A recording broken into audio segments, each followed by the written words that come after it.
Hi friends, welcome back. This is APC BE600M1 UPS. This is a backup UPS when in case of power surges or power outage.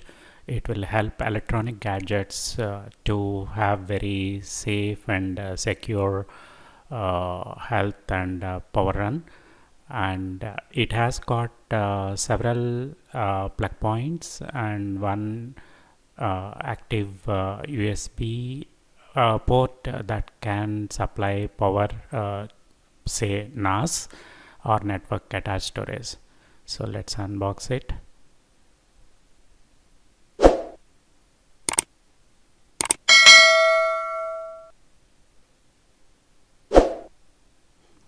It comes with user manual along with the USB-A cable and power cable. So this is the UPS itself. Let's unwrap it. This UPS has internal battery that is easily user replaceable. This is the USB-A port and USB port on the other side to connect to UPS.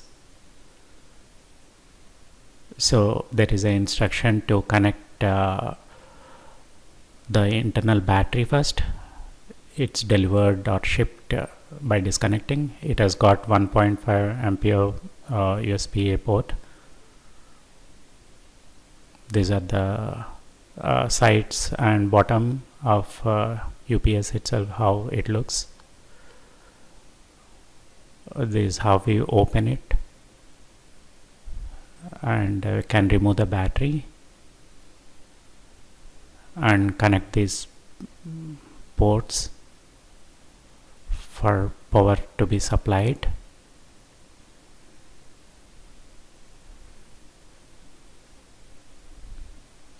When done, we can close. Thank you for watching. Please subscribe.